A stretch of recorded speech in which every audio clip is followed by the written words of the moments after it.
नमस्कार दोस्तों, stock market studies में फिर से एक बार आपको दिल से स्वागत करता हूं। तो इस वीडियो के अंदर मैं ऐसे कुछ इंपॉर्टेंट कंपनी का अपडेट शेयर करने वाला हूं जो बहुत स्ट्रॉन्ग कंपनी है। मुझे लगता है अपकमिंग टाइम्स में बहुत शानदार एक जर्नी होने वाला है, क्योंकि जापानीज जैसे कंपनी इस कंपनी के ऊपर, इस बड़े कंपनी के ऊपर निवेश करना चाहते हैं।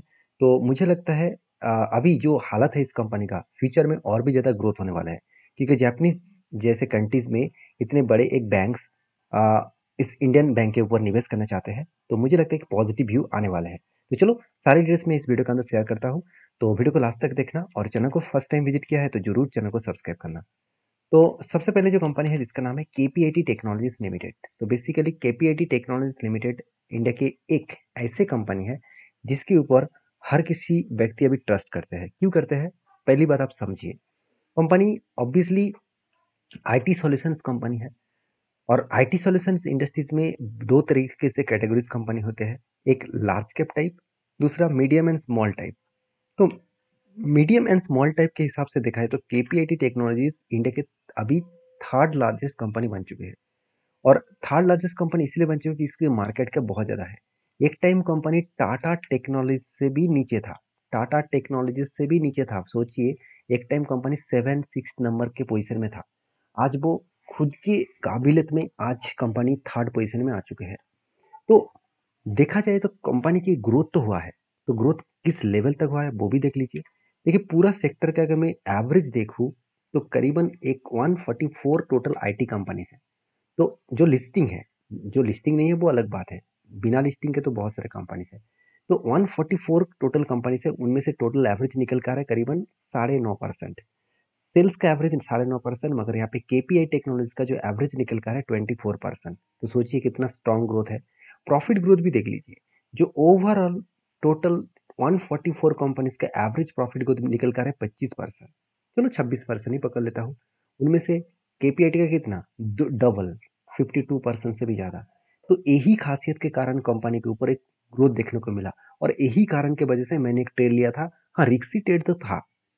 मैंने आपको ये भी बताया कि रिक्सी ट्रेड है, तो इस ट्रेड को मैं रिक्सी के हिसाब से मैं छोटे क्वांटिटी के साथ काम करूंगा। अगर मेरा पुराना सब्सक्राइबर है आप, तो आपको पता है। तो मैंने जब एंट्री हुआ था तब मैंने आपको मेंशन किया था।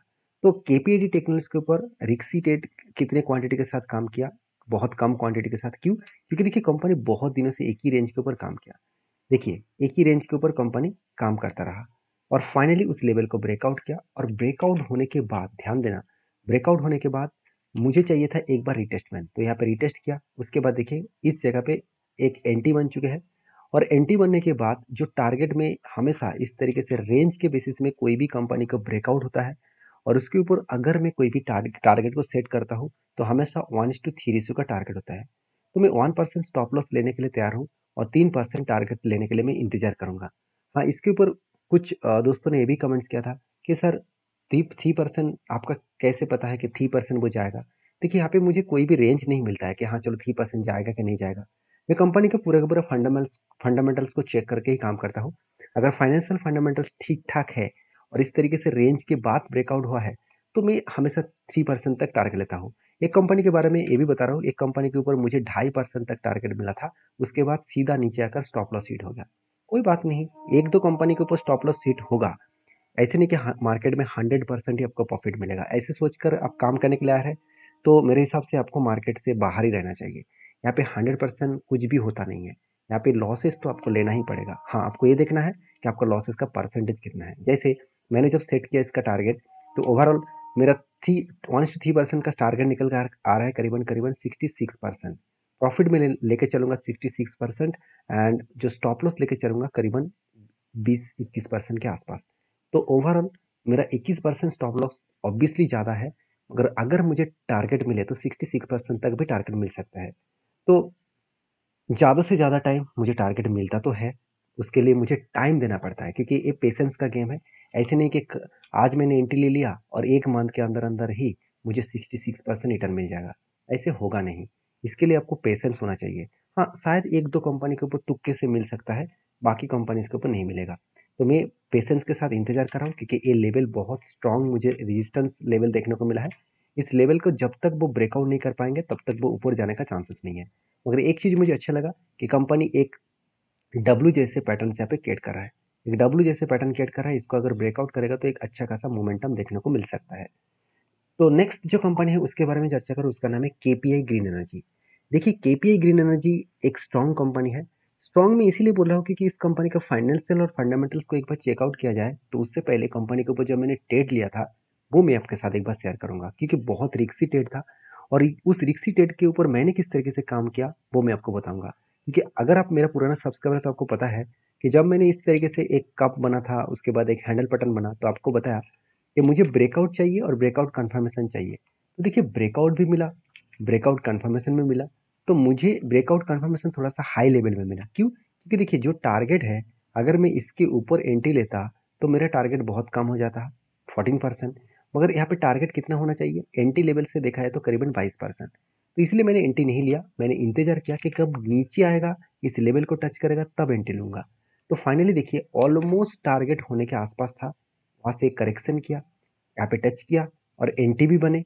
और उसके बाद देखिए मैंने पेशेंस किस तरीके से दिखाया। लोग तो यहाँ से ही भाग जाते कि चलो इतना दिन हो गया, नीचे आ रहा है तो कंपनी का सही में प्रॉफिट देगा। देखिए ऑलमोस्ट प्रॉफिट के नज़दीक गया था, फिर भी मैंने एग्जिट नहीं किया क्योंकि मुझे पता था कि कंपनी टारगेट देगा, टाइम लगेगा। तो पता था, मतलब एक प्रेडिक्शन तो करके चलता हूँ, 100% तो काम नहीं करेगा कि हाँ चलो प्रॉफिट होगा करके। तो इतना दूर तक तो गया था, तो इसका मतलब प्रीवियस जो हाई लेवल है उसको ब्रेक किया था, तो एक स्ट्रांगली बुलिश होने का चांसेस था। तो जब मैंने देखा कि नीचे फिर से आने के बाद देखिए किस तरीके से हाई वॉल्यूम के साथ ऊपर गया और फाइनली टारगेट अचीव हुआ। तो कितने दिनों में टारगेट मिला? जहाँ पे मेरा एंट्री बना था, अगर मैं उस लेवल से टारगेट तक देखूँ तो ऑलमोस्ट 100 दिन लगा, मतलब 102 दिन लगा। ओवरऑल आप बोल सकते हैं 3 मंथ्स और 12 डेज। तो 3 मंथ्स एंड 12 डेज के अंदर अंदर कंपनी 21% के आसपास रिटर्न हुआ। तो मेरे हिसाब से बेस्ट रिटर्न है। बाकी आपके हिसाब से क्या है जरूर कमेंट्स करना। अभी देखिए फिलहाल के लिए इस कंपनी का हालत क्या है, क्या इसके ऊपर क्या फिर से कोई एंटी बन सकते हैं? अगर मैं डेटा को देखूं तो अभी मुझे कोई पैटर्न्स देखने को नहीं मिला। हाँ, एक पैटर्न्स के ऊपर मैं जरूर आपको बता सकता हूँ, क्योंकि देखिए यहाँ पे कंपनी के ऊपर जब एक टॉप लेवल क्रिएट हुआ था, यहाँ पे भी एक टॉप बने, तो यहाँ पे एक सिनेरियो बन सकते हैं। वो सिनेरियो कुछ इस तरीके से है। देखिए यहाँ पे एक रिक्सी ट्रेड तो जरूर है क्योंकि एक कप बना है, उसके बाद एक हैंडल बटन यहाँ पे क्रिएट हो रहा है। तो मुझे इस कंपनी के ऊपर अभी फिलहाल के लिए ट्रेड नहीं लेना है। क्यों? मैं एक बार आपको इंपॉर्टेंस कुछ पॉइंट्स दिखाता हूँ। देखिए कंपनी का रेवेन्यूज तो ठीक है, कंपनी का प्रॉफिट ग्रोथ देखा जाए तो वो भी तो जबरदस्त है। फिर भी मैं ट्रेड इसीलिए नहीं लूंगा क्योंकि कंपनी का देखिए कर्जा, इस बार कंपनी ने कर्जा बहुत ज़्यादा ले लिया, 1000 करोड़ के आसपास कर्जा ले लिया, जो कंपनी के रिजर्व से कम है, सॉरी रिजर्व से ज़्यादा है और फिक्स्ड एसेट से भी ज़्यादा है। तो एक मुझे थोड़ा सा वीकनेस पॉइंट लगा। दूसरी बात ये भी है, अगर मैं इस कंपनी के total purchase of fixed asset के बारे में बात करूँ, जो पिछले सालों में 300 करोड़ का परचेज किया गया था फिक्स्ड एसेट को, इस बार सिर्फ 180 करोड़ किया गया। मतलब कंपनी में थोड़ा सा तो प्रेशराइज है। तो जब कंपनी के ऊपर दिखा रहा है कि थोड़ा सा मैं खुद प्रेशर में हूँ, तो मैं क्यों प्रेशर लूँ? तो इसलिए मैंने इस ट्रेड को, मतलब इस स्ट्रैटेजीज को मैं यूज नहीं किया। हाँ, देखा जाएगा बाद में क्या होने वाला है, क्योंकि मुझे लग रहा है कि यहाँ से अगर कोई पैटर्न क्रिएट करे तो मैं उसके ऊपर जरूर कंटिन्यू कर सकता हूँ। तो नेक्स्ट जो कंपनी है उसका नाम है ईएस बैंक। तो ईएस बैंक के ऊपर एक जबरदस्त खबर है। सबसे पहले वो डेटा मैं आपके साथ शेयर करूंगा। वो खबर क्या है आप देख सकते हैं, जापानीज बैंक जिसका नाम है एसएमबीसी। तो एसएमबीसी जो कंपनीज है और एक्चुअली बैंक्स है, वो भी जापानीज का बैंक है। तो इस बैंक ने क्या किया, plan to buy stake in Yes Bank, hit RBI world. मतलब कंपनी बता रहा है कि वो इस ईएस बैंक के ऊपर स्टेक खरीदना चाहते हैं, और वो भी कितना, आप ध्यान से देखना, टोटल प्लान कर रहा है टू एक्वायर 51% स्टेक। मतलब प्रोमोटर के पास कितना होल्डिंग है सबसे पहले वो देख लीजिए। प्रोमोटर के पास कितना होल्डिंग है इस कंपनी के ऊपर? प्रोमोटर के पास कुछ भी होल्डिंग्स नहीं है। तो किसके पास है? एफआईएस और डीएस के पास। तो एफआईएस डीएस और पब्लिक के पास है। तो सोचिए जापानीज कंपनी खुद बता रहा है कि मैं 51% स्टेक एक्वायर करना चाहता हूँ, इसलिए वो आरबीआई के पास सारे फाइलिंग और सारे रिपोर्ट जमा किया है। अगर ये डील फाइनल हो जाते हैं तो शायद येस बैंक का कुछ अलग नजरिया देखने को मिल सकता है, क्योंकि जापानीज के एक बड़ा बैंक इस कंपनी को एक्वायर करना चाहते हैं। तो उसके अगेंस्ट में मुझे लगता है थोड़ा सा तो जम देखने को मिल सकता है। तो बाकी चलो देख लेते हैं कंपनी के ऊपर क्या सही में दम है। तो दम दिखाने के लिए कंपनी के ऊपर फाइनेंशियल डिटेल्स में जरूर दिखाऊंगा। जैसे सेल्स का कोई भी चेंजेस नहीं है, लगातार एक पॉजिटिव मोमेंटम देखने को मिले, प्रॉफिट का ग्रोथ भी बहुत स्ट्रांग है। डाउन तो हुआ था, उसको रिकवरी भी किए। और उसके अगेंस्ट में कंपनी के चार्ट को देखूँ तो कंपनी के ऊपर जब मुझे कोई ट्रेड मिला तो उस ट्रेड को मैं कंटिन्यू करता हूँ।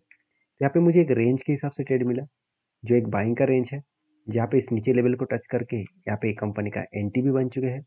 और एंटी बनने के बाद मैं इंतजार कर रहा हूँ, जब इस टॉप लेवल तक मतलब 30 रुपीज़ तक जाएगा तो मेरा एक टारगेट बन सकता है। तो कब जाएगा वो तो पता नहीं, मगर मुझे लग रहा है थोड़ा सा टाइम लग सकता है, क्योंकि बैंकिंग सेक्टर में थोड़ा सा प्रेशराइज है, क्योंकि जिस तरीके से निफ्टी लगातार हाई करते चले जा रहा है, बैंक अभी तक लाइफ टाइम हाई तक पहुंच नहीं पाए। तो आप खुद ही इस बैंक का चार्ट को देख लेना। आपको मैं बैंक आपको एक बार बैंक को दिखा दूं तो आप देख सकते हैं बैंक निफ्टी का जो इंडेक्स है वो टॉप कहाँ पे है, यहाँ पे है। कंपनी के ऊपर करेक्शन हुआ, अभी रिकवरी कर रहा है, तो टाइम लगेगा। उसी तरीके से बाकी बैंक्स का भी टाइम्स लग सकता है। तो जब भी आप किसी कंपनी के ऊपर काम करने के लिए जाएंगे तो ये सारे पॉइंट्स को जरूर एक बार देखना चाहिए। तो मैं येस बैंक के ऊपर बुलिश हूँ, आपकी क्या राय है जरूर कमेंट्स करना। नेक्स्ट जो कंपनी उसका नाम है सेक्सॉफ्ट लिमिटेड।